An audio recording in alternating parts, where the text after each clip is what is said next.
Hi everyone, welcome back again to our Tech Talk. Today we are joined by a security expert with us today. We are going to be talking about security testing. Cybersecurity is a very important topic. Cybersecurity is very important. I actually have people that I personally know who has been attacked online and been their been victim of identity theft, etc. So cybersecurity is very important. And how do we ensure security in our online space? Through security testing. So it is a very important space, very important topic to talk about and know about, whether you are directly involved in security testing, whether you are in an IT team or not, even if you're just completely away from all of it, you should still have the knowledge, have the foundational understanding so you can sort of navigate the online world. Here with us today, we have Mani. He has many years of experience working for a lot of renowned companies and looking after the cybersecurity and security testing space, and he's gained valuable insights into the industry, as well as the techniques, tips and tricks, and necessary knowledge, which would give us the understanding and guidance on how to navigate within this space. Um, Thank you, Mani, for joining us. Would you like to introduce yourself? Yeah, thanks, Rinat. It's wonderful joining you guys for this tech talk. So yeah, I have been in cybersecurity for the past I can say 9 to 10 years. I finished my college in 2012. I have been working on this area from my college days, I can say, because my interest into security got into real experience from my college days. So the first experience I had was hacking into few music websites to download some Wow. songs. So yeah, that was my first experience of hacking into some websites and gaining some benefits without paying something. So when it comes to my professional experience, I started my career with Tata Consultancy Services, where I was trained into programming languages, which is very important to know when it comes to security. So usually anyone who wants to learn security, they cannot learn security directly. They have to learn the technology first, and then they have to go and learn the security aspects of the technology. So learning technology was helped by my first company. So it really gave me good insights into programming. Uh, once I have a basic idea of programming in Java, PHP, and .NET, I looked at various security aspects of these technologies. So I worked in TCS for 3.5 years, where my primary role is to secure the customers of Tata Consultancy Services. They are spread across the globe. So I've been working with different customers across Australia, UK, Europe, and US. Um, After my career with TCS, I joined into a pure play cybersecurity company called Palladium Networks, where I have been working with them for around 8 months. I have been working in Middle East for my entire duration, and I got an opportunity to work on few hacks with major banks in Middle East. So and then I moved out of Palladium, and then I joined with Verizon for a while. My primary role is to secure the internal applications of Verizon, and as well as secure uh, cyberspace of few of the customers of Verizon. Um, so since I was interested in open source security as well, so I wanted to move and work for a open source company. So I got an opportunity to work with Hottenworks, now Cloudera, where I got an opportunity to work in some of the very key open source projects such as Apache Hadoop, Apache Ranger, Apache NiFi. So I'm glad that I have found some vulnerabilities in some of these products as well. So which actually added value to my profile in terms of finding and contributing to open source community. As well as I'm a part-time bug bounty hunter as well. So currently, I'm among the top three in Australia. Uh, Wow. in HackerOne. So I work for various private bug bounty programs. Since because of the terms and conditions, I cannot really name them. So I can tell some of the companies which I contribute, which is public. For example, Upserve, a platform that is used to manage hotels, restaurant bookings. Yeah. Right. Okay. That's Short that's actually really introduction. interesting, Mani. I mean, you said, is it bug bounty? Is it like bounty hunting, like we see in the movies? Yeah, Like yeah, yeah, really yes. exciting stuff. So Yeah, yeah. your work could, you could make a movie out of what you do, like bounty hunting. That's what we see, like really like thriller movies, etc. So and you're top three in Australia. That's amazing. Yeah, yeah, that's so. Yeah. So Wow. I was not contributing well for this entire year. So yeah, I have been moved to three. So probably yeah, I'll become lazy. Yeah. Yeah, I think Uh, I had an opportunity to work with Money in TCS or Tata Consultancy Services, and during our, work assignments there, we got to work together with our client Talk, and their money I identified actually a lot of vulnerabilities, and some of my interest in security also comes from working with Money, and he has been I would say a key inspiration for me to pursue learning about security and the various aspects. So I invited Mani to come and present this to talk with us today is because I know the breadth of his experience. So he just doesn't work for companies. He security testing is a hobby for him, is a passion. So he works on the side for HackerOne, one of the biggest bug bounty programs in the world. And yeah, I think Money has made good money from all that, finding vulnerabilities.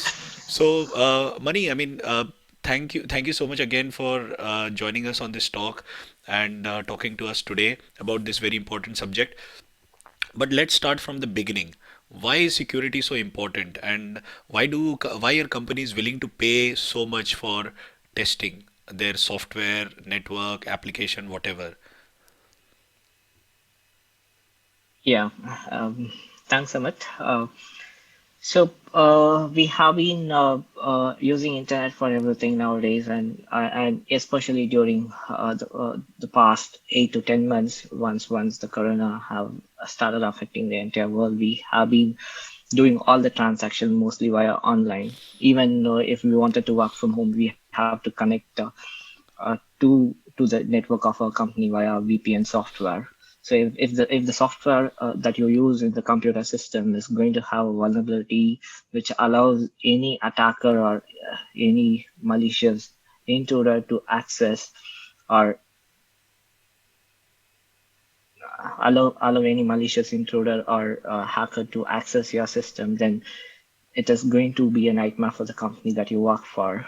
So countries like UK, US, Australia, they usually penalize companies which don't follow strict cyber laws. Uh, as we see, uh, most of our transactions are online. It is very important to have a secure application, secure network, to build the confidence and trust of the users who are using our company products. Let's say Amazon. So if we say Amazon has been hacked, all the customer details have been leaked, whatever the transactions that have been made within Amazon have been hacked, and whatever the card details are account numbers that have been used to make a transaction have been leaked. So don't think any customer who is going to buy a product via online is going to use Amazon for any of his transactions. It's really going to be annoying for him. It's going to be very scary for him whether to give his card details before buying anything through Amazon. So it is really very important to build a trust with the user. The trust can be built only if Amazon or any company who hosts any software or provides any service to its customers is trustable. So I think security testing should be one of the priority area that any company should employ uh, before rolling out their product to the public. That's actually quite interesting, Mani, because I was actually thinking I'm a very passionate Amazon shopper, and yeah, I order from Amazon quite frequently, and I was just thinking that a lot of the other places, there, every time you make a payment, you have to enter your card details again, at least the last 3 digit of the security code. Yeah, But on yeah, Amazon, you don't even do that. You just press that one click buy now, and then it's just yeah, finalized and ordered. yeah, So yeah, obviously there has to be that level of trust from the customer that, what, I don't need to see anything else. I want this, and forget about card details. I trust you to yeah, keep all of my card details and just go ahead with the purchase. That is very yeah, interesting for any e-commerce business, or many other online based business to sort of thrive yeah, with yeah, building that trust. Absolutely. yeah. So yeah, that's true. Without trust, it's not possible for Amazon to grow bigger and bigger as well. So if they're going to lose trust at any point in time, so the number of customers they are going to lose is going to be huge, and the share market value that is going to drastically reduce as well. So yeah, they cannot be Yes. a $1 trillion company if they are not caring about the security of their products. So yeah, that's the reason Amazon spends huge amount of money in security. So they are also one among no among the programs that is being hosted by HackerOne as well. Okay, so I mean, it's interesting because security and trust, they are like hand in hand. It's like securing our borders of a country. So a country has an army, they secure the border, and some and people like you who are experts in security, they secure the borders of the application so that it can't be penetrated from outside world. People who are working outside Yeah, the company, they cannot enter the boundaries. So you ensure that, okay, uh, no intruder enters the application for any organization and exploit it. So, so when we talk about security, of course, one way to ensure security is by developing a secure code and developing secure websites. But then, how do you actually test that it is secure? How do you test, and what is actually security testing in that world? Because a lot of people they hear about penetration testing, security testing, and other things, and hacking, or the bug bounty. So what is actually the whole process of testing? yeah. Uh, when it comes to security, most of the organizations have started uh, performing security testing. I can say security review from the design phase of the application. So everyone started mm, moving from right to shift left approach from the time you start the design process, and the time you start writing the code, and then once you do the unit test, and once all your components are working fine, you employ someone from the team to do the security testing. So security testing is one aspect to prevent the intruder from getting into the application and steal the data from the application. There are many aspects that is involved within security of the application. Example, once you started writing the code, it is very important to do a code review to identify vulnerabilities that are being introduced by the developers in the code. Because once the code is deployed to the production, or to the tester or UAT, and then when you employ a security tester to find vulnerabilities within the application, the security tester will come up with a report of 100 vulnerabilities in your application. And when you go back to the developer and say, okay, these are the list of vulnerabilities that are exploitable and you have to fix it, then the developer has to redo the entire work, whatever that he has done for the past 2 months. So it's going to cost them the time as well as money for the company. So in order to avoid this, it is very important to include security code review in the process of writing the code. It tells us to identify the vulnerabilities in the code at a very earlier stage. Once the vulnerabilities have been identified, it will make sure that the developer adheres to the best practices that he has to follow in order to mitigate or not to introduce those vulnerable code into the application.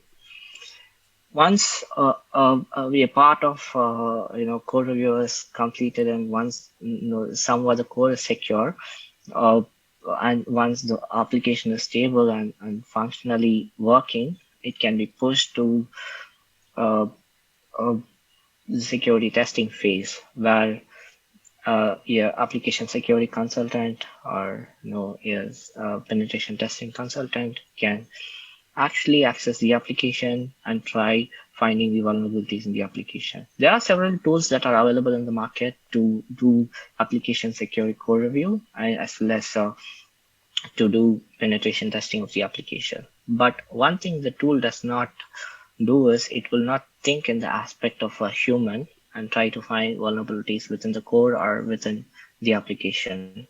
So here comes the value of security consultants who has a skill to look into the application code in the aspect of an attacker and find vulnerabilities in the code and trace it back to where the actual attack may come from. Similarly, in terms of security testing as well, uh, it's very difficult to find vulnerabilities which cannot be found out without the help of human brain or human intervention. I can give a classic example for this.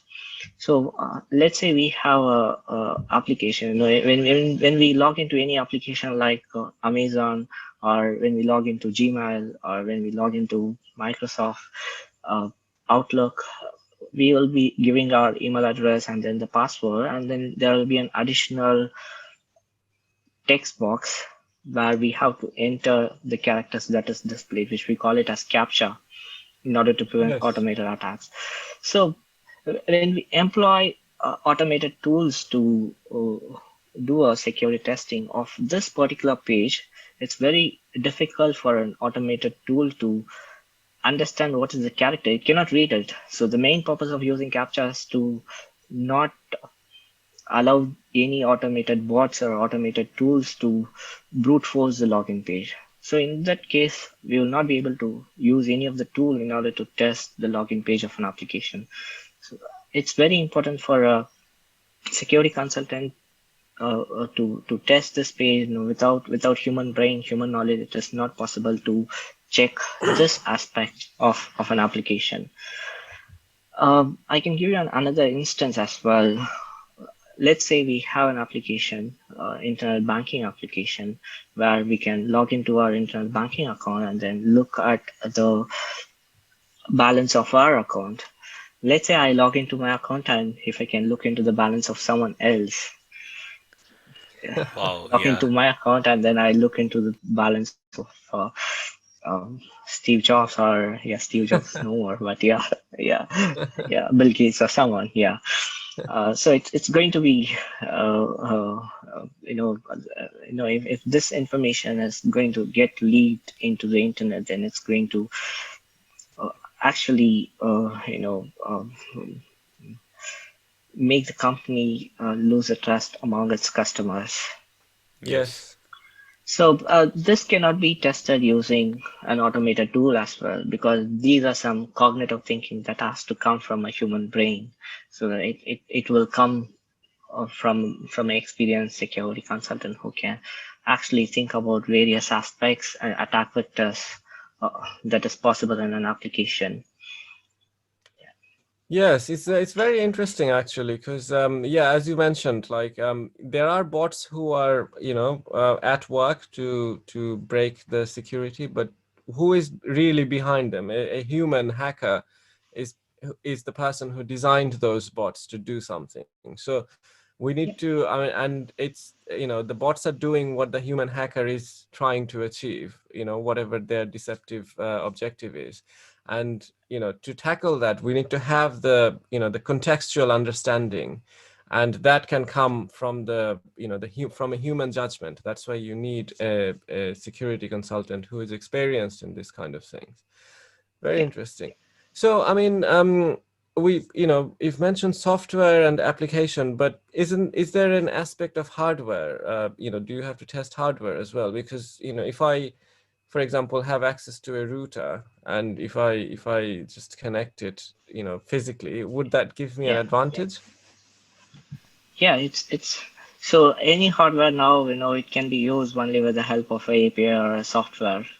So, anything that is plugged into the network, it's going to have an interface to speak with. So the interface is going to be a driver, which is going to be useful to interact with the human and the device. So it's very important to test the interface that actually communicates with the human and the actual hardware. Uh, there are many attacks that have been identified in the past, as well as that have been that have been identified, and there are some vulnerabilities which are not even known to the people and to the vendors who sell these hardwares. We call them as zero-day vulnerabilities. So it's very important to test those interfaces for vulnerabilities, as well as it's very important to test how the hardware reacts for a certain type of inputs that are being passed through the interfaces, because it's we will not be able to reach the interface without the interface that is used to interact with the human. Okay, so it's like when we connect to the internet, we have a router, and the router itself has an IP address. So we can actually go to Yeah, the IP address of the router, and then in our browser, and then interact with its interface, like change the router password yeah, or the change the Wi-Fi yeah, password, as they say, yeah, and yeah, change the different yeah, settings.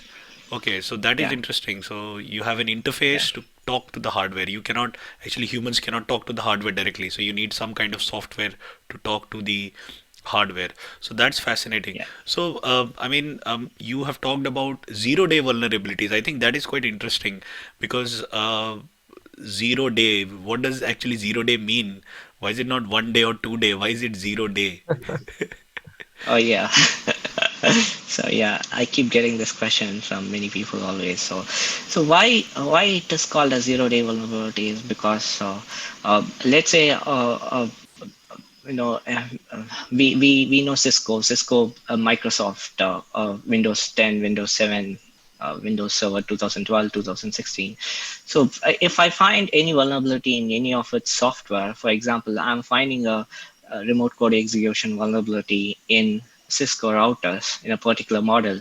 So when I find this vulnerability, we you will know there are more than 1 million or 1 billion routers that have been already in the internet of that type, where the traffic is actually flowing through.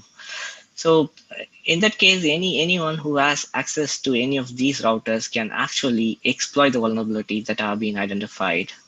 So at that point in time, Cisco does not have a patch for that particular vulnerability. So that's the reason we call them as zero-day vulnerabilities. So we have been affected by ransomware attacks in the past. So many of them have been because of zero-day vulnerabilities from Microsoft. So yeah, it's very important for a researcher, security researcher, who to be responsible. If he identifies any such vulnerabilities in any of the software components which are being widely used across the globe, uh, to not to disclose the vulnerability details while in the internet, rather than just contact the vendor and then tell them about the vulnerability and get them fixed and get all the systems that is in the internet to be patched. Interesting, interesting. I mean, this is fascinating. So, a vulnerability without a patch is a zero-day vulnerability because it can be exploited by anyone, and the company product that has the vulnerability, it can't be fixed, so people will get exploited. So, Yeah, I remember the NHS hack where there was a lot of yeah. ransomwares. Was that a part of a zero-day vulnerability getting exploited, or was it just a simple ransomware?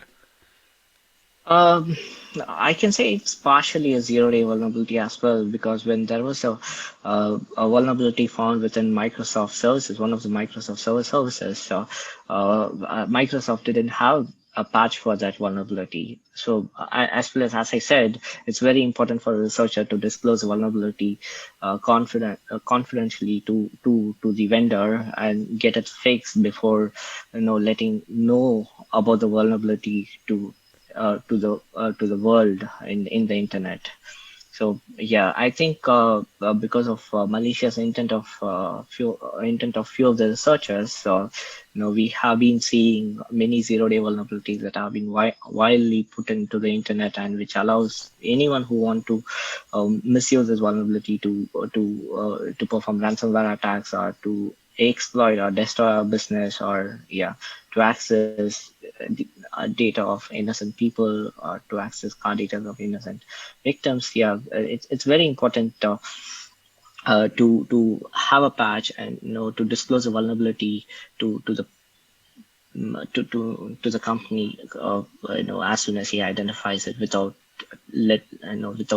actually putting it into the internet. I believe NHS hack is actually a combination of zero day and where NHS actually didn't patch the vulnerability even after the patch have been released by Microsoft. Yeah, whenever a zero day is discovered, it is very important for the company's infrastructure team to keep looking into the pattern that has been targeted within the company's network. So it's very important to have a consolidated picture of how the company's network looks, consolidated picture of how each and every system that is getting connected to a company's network looks. Because without that structure, it's not possible at all to find where the attack is actually coming from. Right. Actually, this is well, I don't know if it's exactly related, but one of the things I've experienced is a lot of the time the IT have sort of flagged up some sort of issue, whether it's security or operational, whatever issue, but the overall consolidation of the whole system, that is very important. And that is usually done or decided or sort of funded or sort of enabled in one way or another by the business, and the business has to have this insight, or at least the basic understanding of how the whole thing is working and why installing that patch is very important for the overall security of the whole system.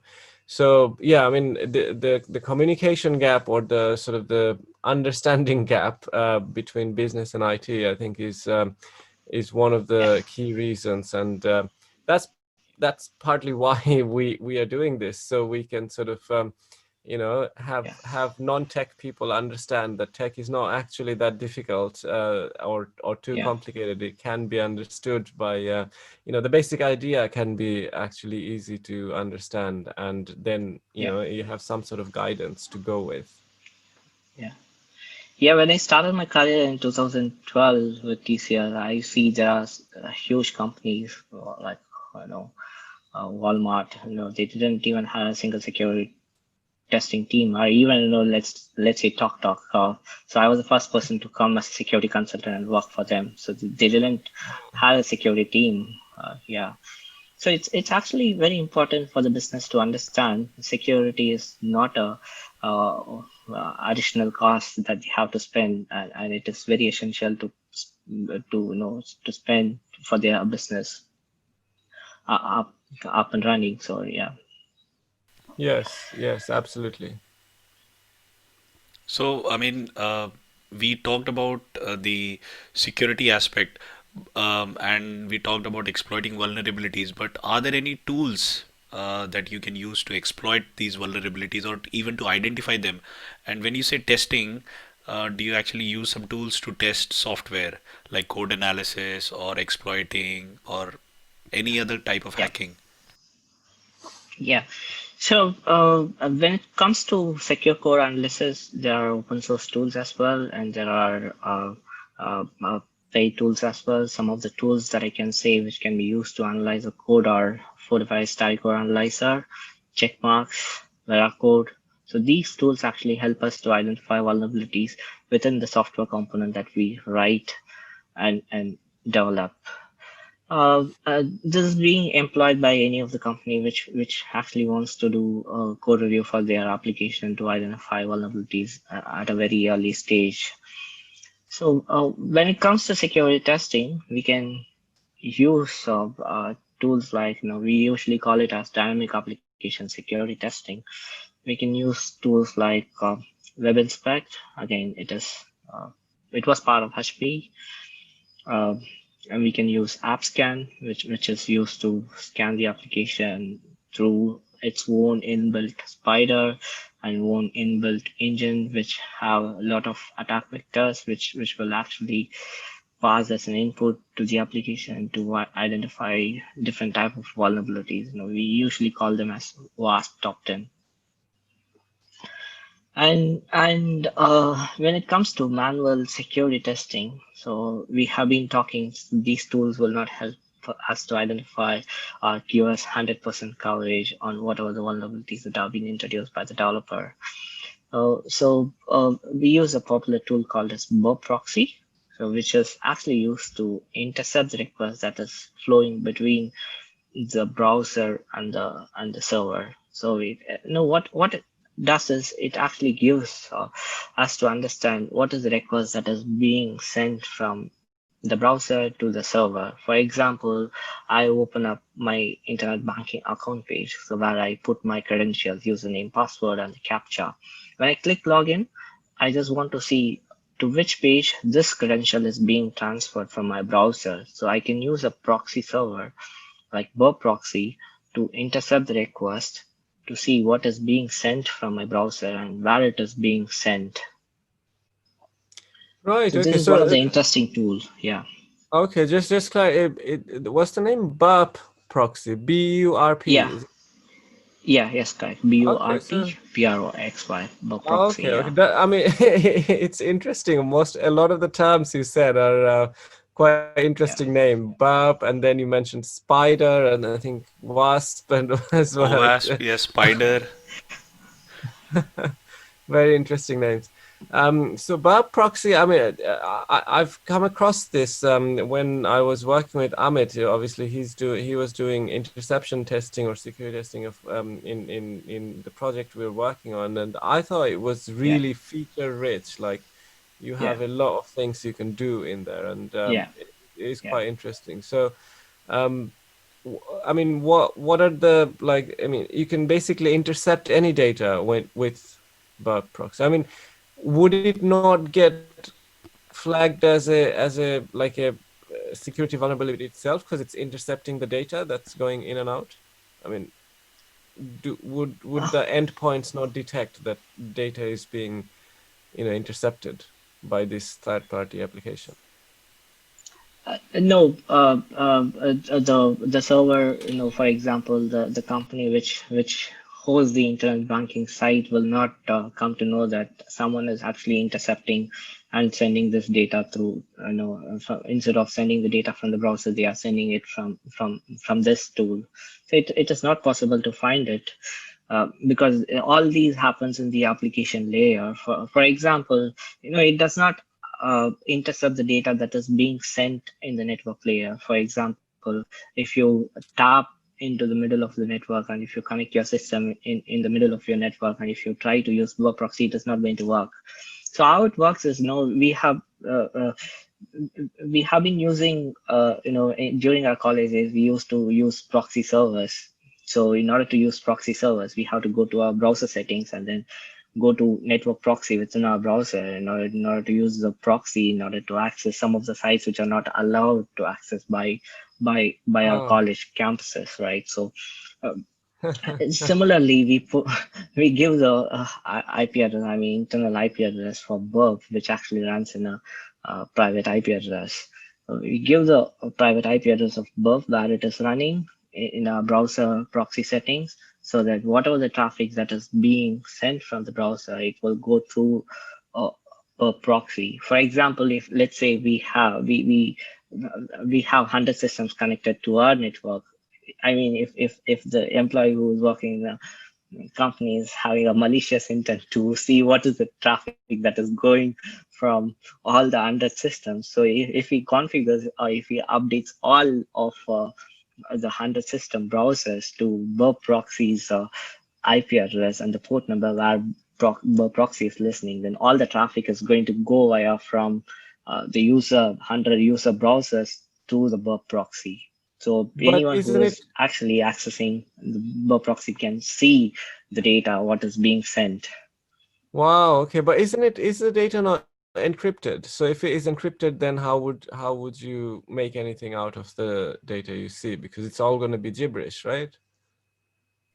No, that is what I was saying. So we are not going to do this in the network layer. We are going to do it in the application layer.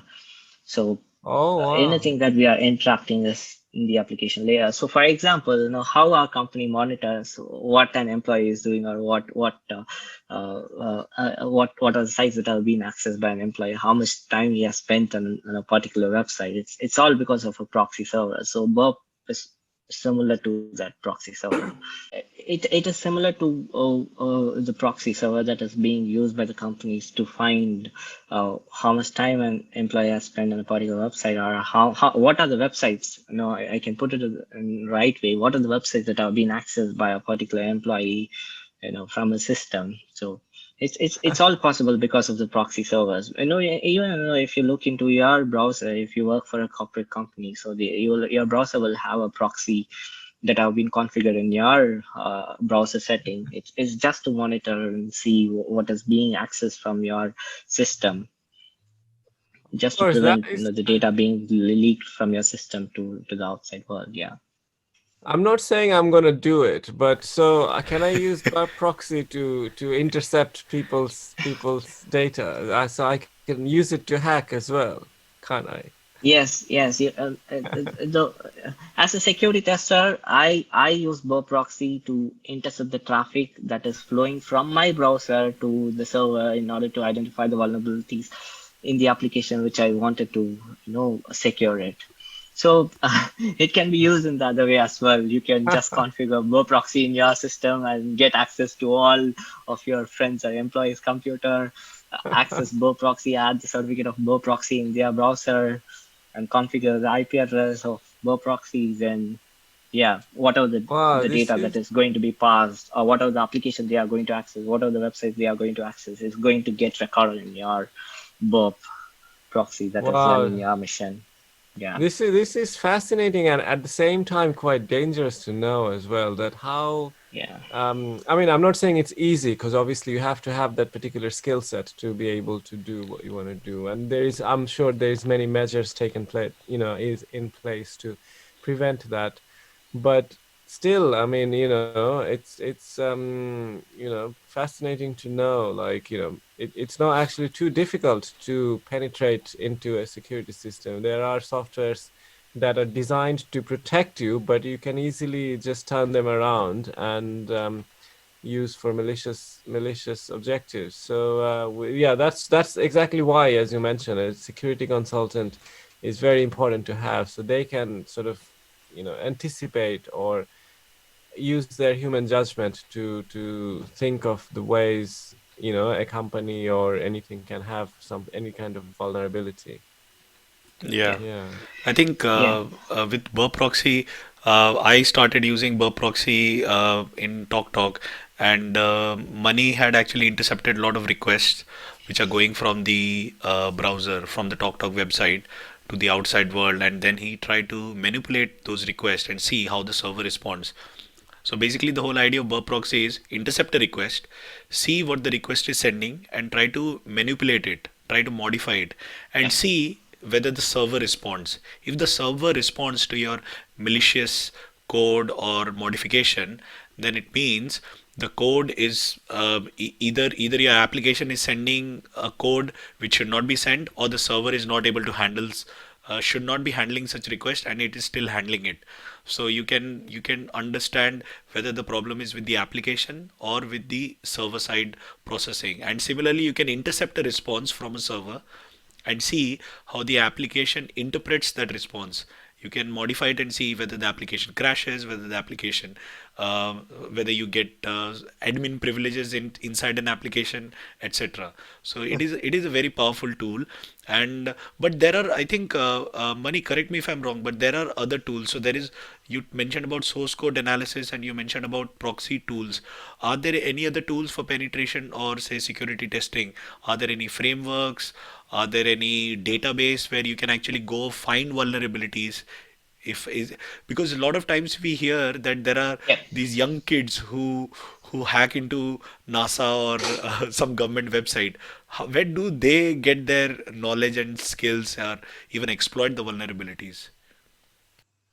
So one of the main aspects that we actually, I actually missed to tell is the open source projects that have been used by almost in all the big companies to build their softwares. For example, if we want to build a website, we use, for Right. example, if we want to build a website, we use Java, and when it comes to Java, we use Java as actually open source project, and we use projects like Hibernate, Spring, Struts, etc. So we have been sharing about Equifax hack in 2018-17 as well. So all this is possible because of the vulnerability that is found in this framework, in any of these open source frameworks, such as Struts, Hibernate, Spring, .NET, etc. So once a vulnerability have been found out in any of these frameworks, it's very easy to exploit it. So as a security researcher, let's say I have found a vulnerability in Struts. So once I have found that vulnerability, I'll try to exploit that vulnerability. So if I have a successful exploit, I can actually release that exploit in the internet. So that's what I was saying. It is very important for a security researcher to release the exploit responsibly to in the internet before it is not good to release the exploit immediately in the internet rather than just giving a lead time to the community to fix the vulnerabilities and give the community and the corporates to fix or patch the vulnerabilities that are being found in these frameworks.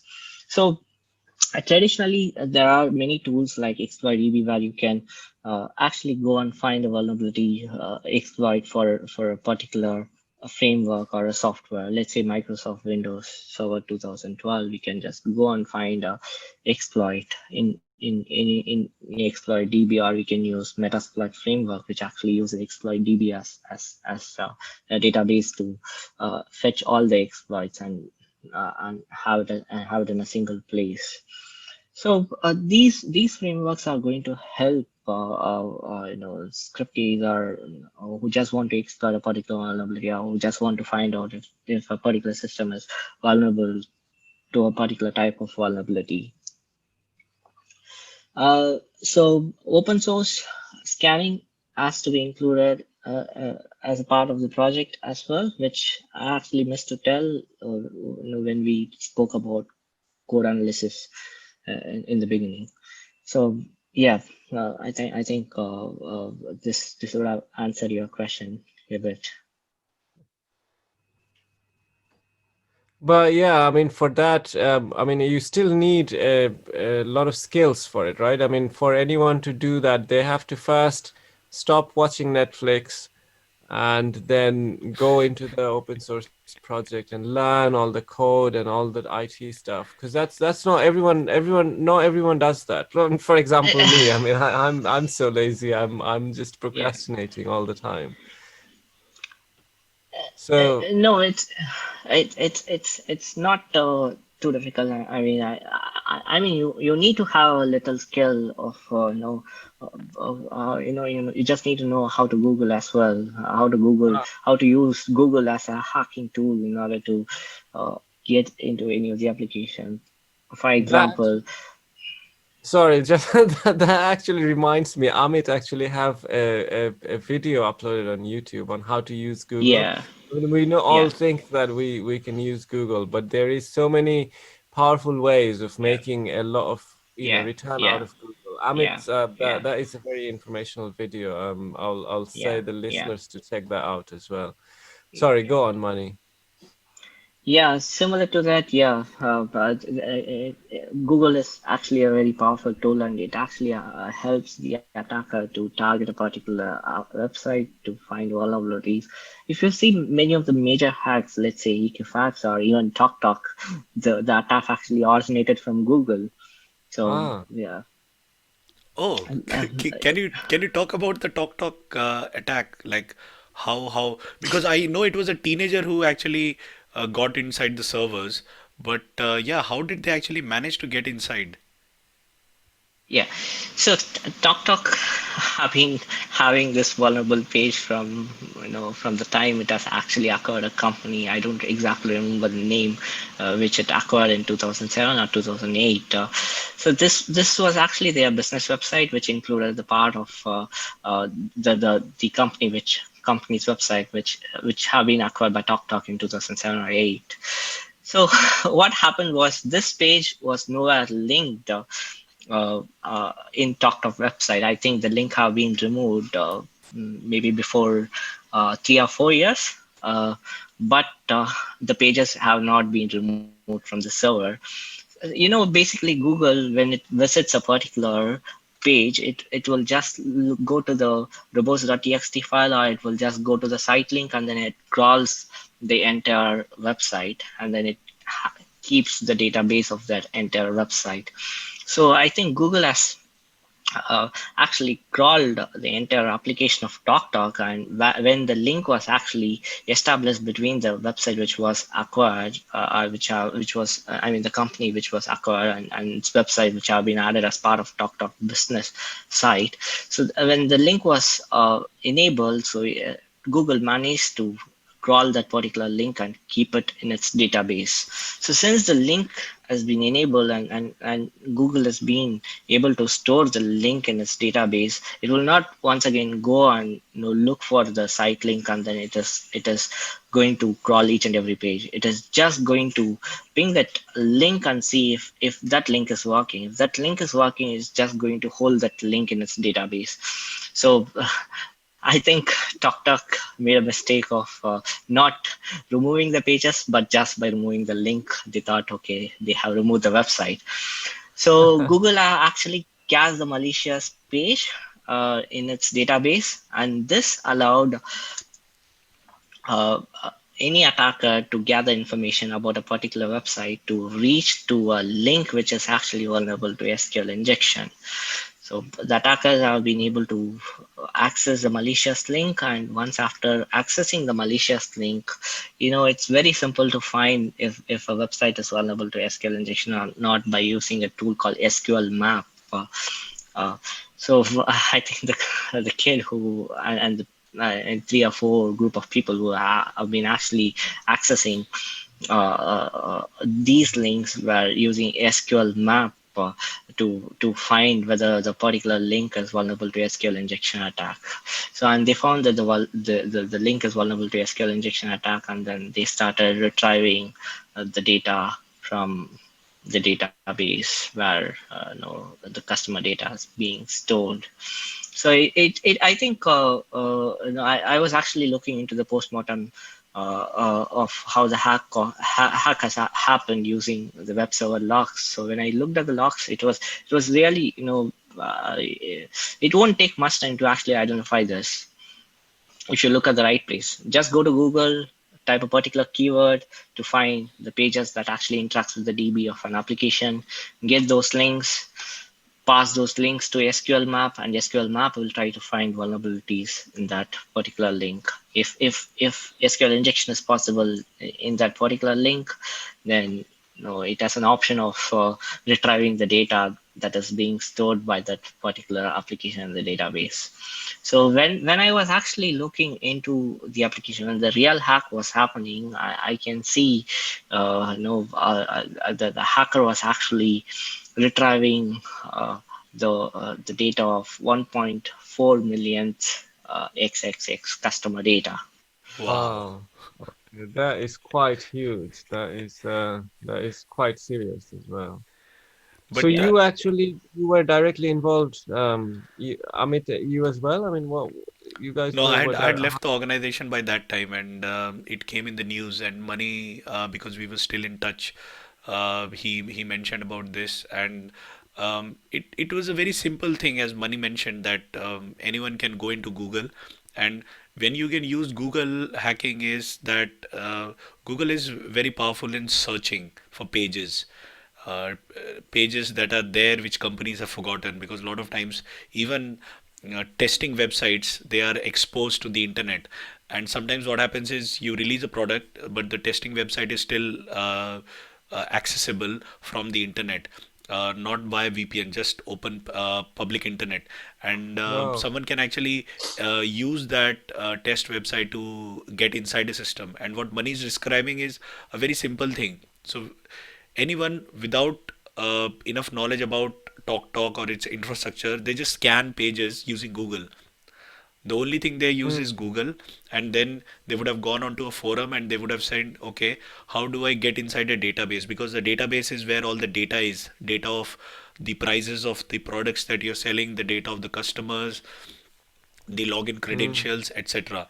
So it is quite simple. If you So I think the hacker mindset is basically understanding systems. So that's why testing and hacking, they are, I mean, kind of similar. But mm, security testing is mostly focused on exploiting a system, whereas testing is just identifying the vulnerabilities and then telling it to a developer to go fix it. So, Mani, coming to that, you talked about hacking, attacking, attacker, hacker, this all these things. So, is there a difference between security testing and hacking? And we keep hearing about ethical hacking, black hat, white hat, gray hat hacking. I mean, is there a difference or is it all the same? And can you talk a bit more about this? Oh yeah. So yeah. Uh, uh, Usually, traditionally, hackers have been classified into white hat hackers, gray hat, and black hat hackers. The guys who does, as I said, who hack into or find vulnerabilities in Microsoft products or find vulnerabilities in any of the component or any of the software component that is being used across the globe. And once he finds that vulnerability, he exploits that vulnerability and does a ransomware attack across the systems that is being used that is using the particular software which is vulnerable. So these type of attacks are usually carried out by black hat hackers. So they have a motive of either creating a bad impression about the company or, or uh, uh, to to take get ransom revenge, from people. to take revenge, I think is one of Yeah, the yeah, to motives. take revenge. Yeah, To yeah, take to take revenge, yeah. revenge. Yeah, yeah. So yeah, I think yeah, I have seen yeah even Talk have been sometimes taken revenge as well because there were uh, uh, before this hack has happened. So Talk was employing Verisign for protecting its infrastructure because they were getting 100 gigabits per second attack of distributed denial of service attack, which actually took their servers off. From the internet. So people who does with a malicious intent of hacking into a system or interrupting the service via denial of service attack or identifying vulnerabilities and exploiting those vulnerabilities without letting the vendor know about the vulnerabilities that is present in their product. We can classify them as black hat hackers purely.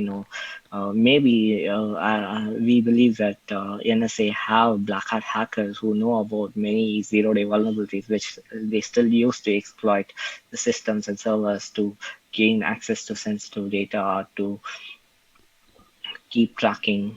people or to keep tracking governments. Yeah. And when it comes to gray hat hackers, so sometimes they do good work and sometimes they do malicious work. So they work for a company to protect the systems, and sometimes they go and identify vulnerabilities, hack into the applications, and deface application, steal data and put it into the internet. So yeah, it's a combination of both black hat and white hat. So white hat hackers and ethical hackers are, are people who have been employed by the company, by the organization to test the security of their software, the security of their networks. Okay, interesting, interesting. So you have black hat. It's like black box and white box testing, right? So black box is you know nothing about the system and you're trying to attack, and white box is you know everything about the system, and you are trying to attack it and then let the Yeah, company know. yeah, Something yeah, similar. yeah. It may not be the Yeah, exact same. something similar. Yeah, something similar. So even companies want to do a black box testing. So it's similar to an attacker approach. So in terms of black box testing, so the security consultant is going to find all the ways to intrude into the company's website or application or network. He has to employ all the methodology of a black hat hacker in order to intrude into the system or access the system or access the data of the customers who are part of a particular company. Yeah. Yeah, yeah, yeah. So when it comes to white box testing, the company provides you all the details, and you'll have the login credentials of the application that you're going to test, or you'll have access to the network that you're going to test for the vulnerabilities or for the uh, security loopholes that are being present in the network and the application. Yes. Yeah, yeah, Quite interesting, quite interesting. So when it comes to I mean the hacker and the security testing, do companies have to follow certain standards to secure their internal things, or is it just like random practices? Because you talked about security scanners or this and that, but if a company wants to yeah, implement security, are there any standards to follow? Like, okay, do this, don't do that, yeah, ensure this has yeah, happened, ensure that has happened. Is there a framework which a yeah, company can follow without randomly yeah, patching their work? yeah. Yeah, there are actually frameworks that are there to help companies to adhere to and then make sure that these frameworks are classified as certifications, so that when they put these certifications in their company's portal and their website, it builds a trust for them, for their business, that they are certified ISO provider, they are certified PCI uh, provider, so payment gateway provider. So this actually gives confidence to the user who are actually accessing these websites and making some transactions. So one such example that we can say is PCI DSS, Payment Card Industry Data Security Standards. So which actually says, okay, these are the list of things that you have to follow in order to adhere to PCI DSS standards. For example, if I'm a bank, if I'm running a bank, and in order to get PCI certified, I have to adhere to all of the standards that are being mentioned by PCI DSS. Example, one standard will be, okay, you have to have a vulnerability assessment carried out across your payment card network, across your internet banking servers and applications, and there should not be any critical or high or medium vulnerabilities that is open in any of these servers and applications. So this is just one criteria. Similarly, they will have all the servers, all the application logs. These logs have to be integrated into a single system. And for example, if there is a 0-day vulnerability that is found and if it is being exploited, there should be a mechanism to identify a particular pattern, to identify the attack through the logs that are being collated and then integrated into a single system. So these are some of the standards that has to be adhered by any of the company. The qualified security assessor, we call it as QSA, who actually assess the company's system and software for PCI DSS compliant will look into all of these criteria and then say, okay, these criteria have been covered, these criteria have been covered, and once all the criteria have been met, they will issue the certification, and they can put that okay, they are PCI DSS compliant, and all the transactions that have been done in their portal are safe and secure, which actually gives confidence and build trust among the customers to use their product. Okay, okay. So you have standards and you have testers who are testing everything. But I mean, coming to the testing, because in the beginning you mentioned you have hardware that has a software interface, and then you have networks, and you have web application, desktop, mobile. So are there different tools for different types of application? Because there is mobile, desktop, and web application. They are all talking to the internet, but they are just on a different device or a platform, say on a Android device, on a Windows device, and Google Chrome or Safari, you can open the website. And then the network itself, like suppose I'm say I work for a bank, and no one can access my bank, but that testing also has to be done, right? So to ensure that no one else from outside can access the bank. So are there different Yeah. tools for these things, or they are similar? Yeah, there are different tools for each and every work that we do as a security consultant. So when it comes to web application, mobile application, so again, Burp plays a very important role while doing our manual security testing. And when it comes to dynamic application security testing tool, we can use Web Inspect, IBM AppScan, Accuratics for identifying vulnerabilities across the web applications. And we can use various source code analysis tools such as Veracode, Checkmarx, Fortify static code analyzer to identify vulnerabilities within the code that we write for these web applications and mobile applications. So we never spoke about the network, how vulnerabilities can be found in the network. So as well as I missed to add one more point. So we can also use WASP dependency checker, which is an open source tool to identify vulnerabilities in open source components that are being used by the project team to develop an application. Also, we can use some of the commercial tools such as Black Duck to identify vulnerabilities in open source components. So we have covered source code analysis. I have told about some of the tools that can be used to do source code analysis, and then I have told about some of the tools that can be used for open source core analysis, I mean, finding vulnerabilities in the libraries that are being used by the project, whether it has some vulnerabilities or they are using the right version or the past version of the open source project in their code to build the application. So we have talked about Black Duck for that, and we have talked about as dependency checker as well.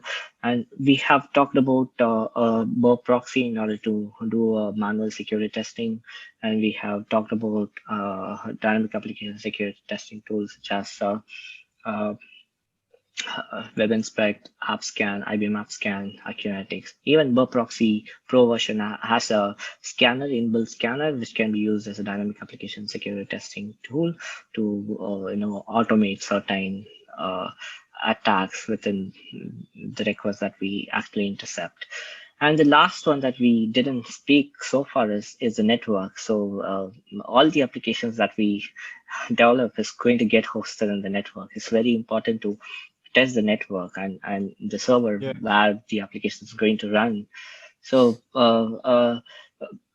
there are several open source tools as well. One among them is OpenWASP, which can be used to identify various services running the server which are exposed to the internet or which are not exposed to the internet, and what are the services that has a vulnerability and what are the services that is not yet patched. Some of the commercial tools are Qualys vulnerability scanner, Nessus vulnerability scanner.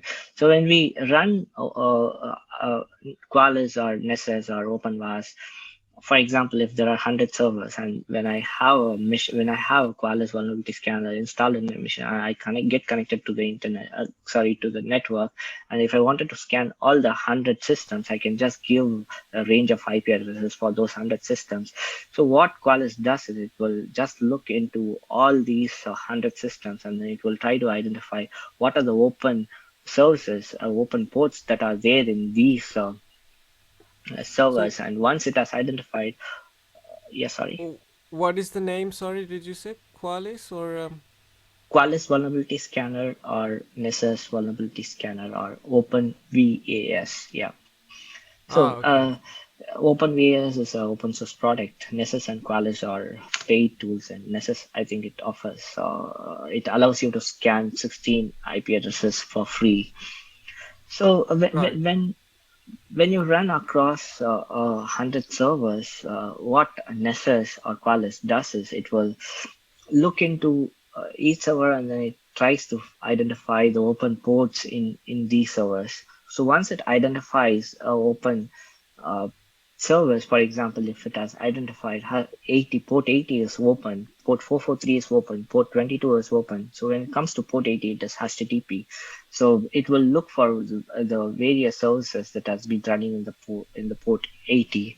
There may be some web server that will be running. There may be a vulnerable JBoss server that will be running. So based on the header that is being responded by the server, it looks for the possible and known exploits that is present in its DB, and then try to use that exploit in order to see whether it can exploit that particular server that is open. Yeah, because our Right. application has to be hosted in a application server. It may be JBoss, or it may be Tomcat, or it may be WebSphere, or it can be anything. So it's very important to have a patched version of application server, and patched version of the operating system which actually hosts that application server. For example, if we have SSH enabled in our web server, and the version of the SSL that is running in the server is vulnerable, and Nessus will help us to find out, if that particular vulnerability can be exploited with the help of its known exploits that are available in its DB. Right, right, right. It's actually very So interesting to find yeah, out about all of this. I mean, there is yeah, so many yeah, things to actually know that I didn't know about.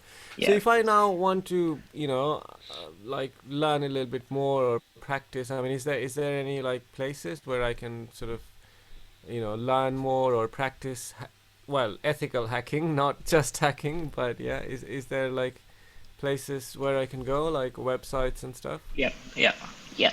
So what I recommend is, as a new person to security, the best thing to start with is, first learn about basics of network. Learn about the seven ISO layer, and see how the data is being transmitted from application to physical layer and to the other side of the system. And then have a Wireshark installed in your system, and then see the traffic that is flowing from your system to the target server, and then see how HTTP handshake works and how SSL handshake works. So these are some of the basics that anyone should learn before actually getting into security.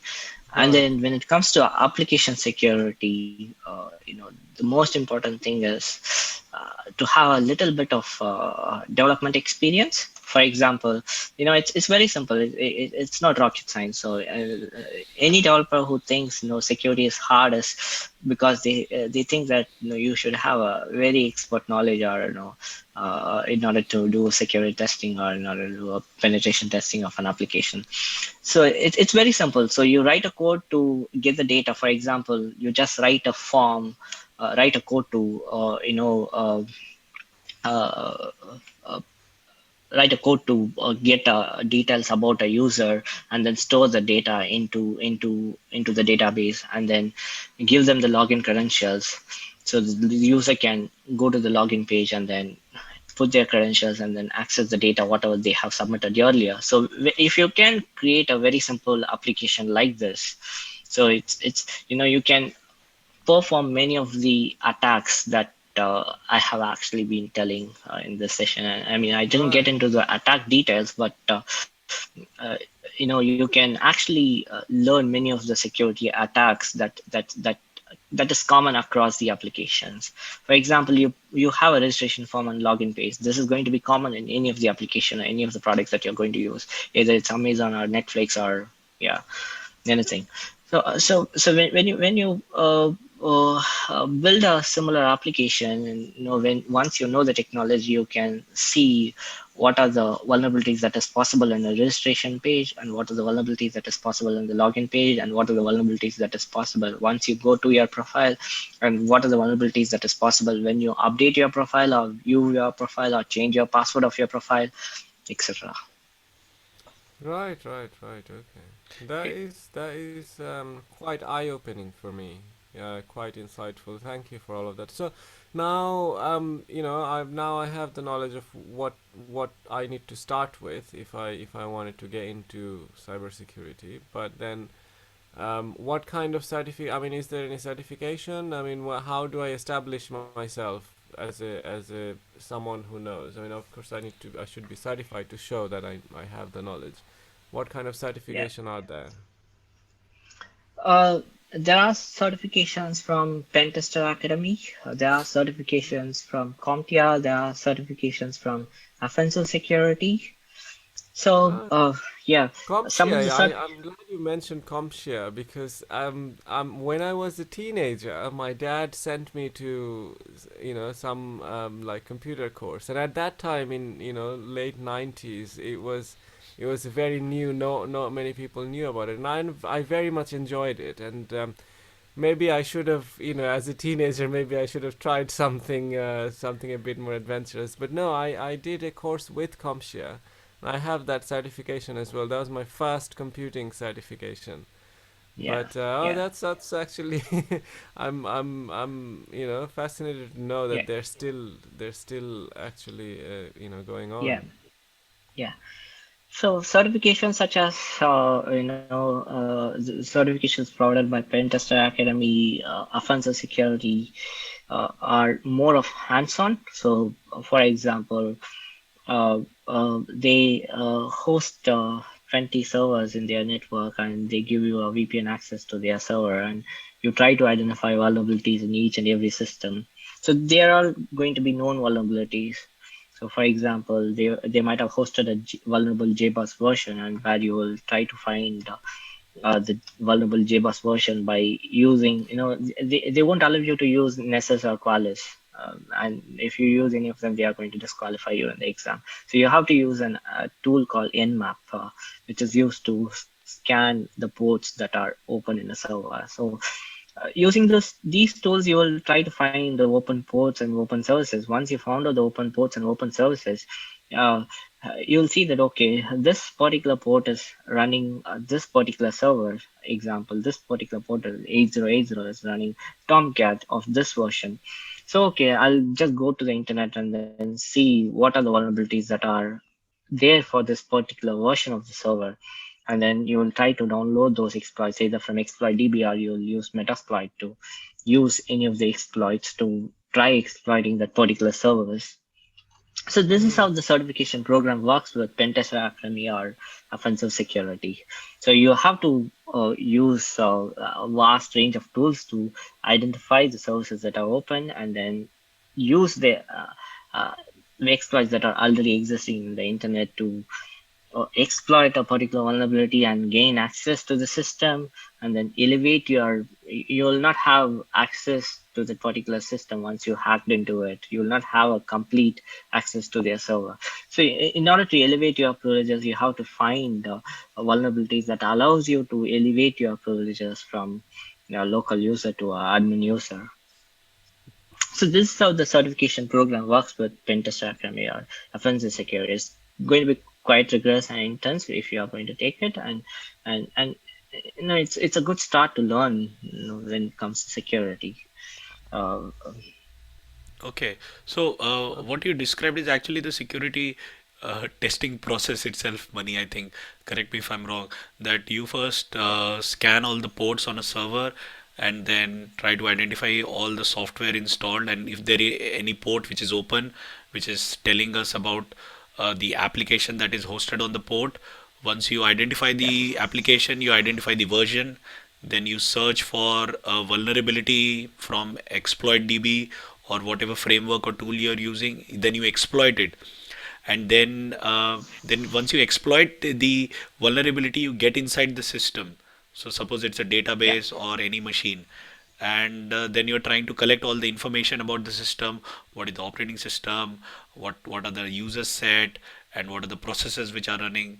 And then I think Yeah. you escalate your privilege. You try to gather all the information, and you see if you can, once you are inside the system, can you become an admin person, right? And once Yeah. you That. Yeah. get the privilege escalation, then I think you control the system. You are the god of the system Yeah. now. Yeah. Yeah. That's true. Yeah. Yeah. Okay, so I think this covers a lot about security testing, and thank you so much, Mani, for your time.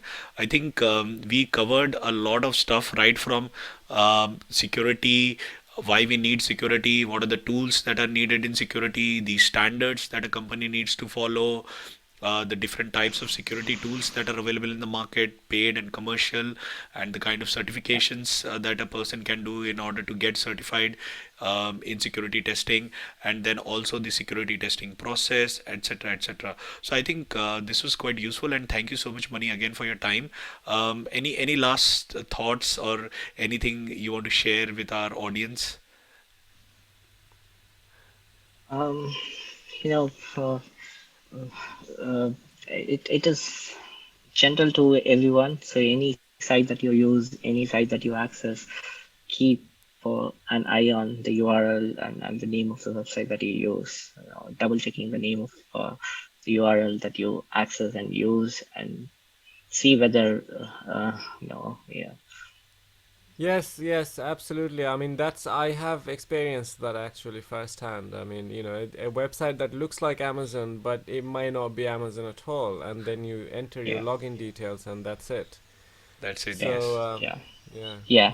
yeah. Uh, uh, Another advice is, it's I have seen some people, who have been checking whether their card details have been hacked or not by using some utilities like, yeah, that is available on the internet, which actually asks you to enter your card number, expiry date, and then the CVV number. And you think that, okay, it is going to check whether your card has been hacked or not, but at the end, you are just going to lose your card details to the hacker. Yeah, don't Wow. use any softwares, to verify whether your user ID and password have been hacked, or whether your card details have been hacked. So don't ever use them. There are some websites which are genuine to check whether your account details have been hacked. Probably, I think it's entirely a new episode to talk about as well. Yeah. Definitely, definitely. Absolutely, yes. This was very intriguing and insightful for me. I've learned so many things. Thank you very much, Manny, for all the knowledge. Yeah. Thank you so much, guys, for giving me an opportunity to interact with you. Yeah, Yeah. yeah, yeah. So, for those of us who are watching us right now, please let us know how you did you like this video or not, and share your comments, and do subscribe to our channel for more interesting talks. Mani, it's a privilege for us because you are our first guest on this show, and I hope we can talk in detail about security testing in the near Yeah. future. But for now, I think Yeah. we have to say goodbye. So thank you so much to all our listeners and viewers. And any last words, Rinat, from you? No, no, no. This is. I mean, a lot to absorb already. Thank you very much, Manny. It was pleasure to get you here today. And yeah, thank you, everyone. So yeah, bye. Bye.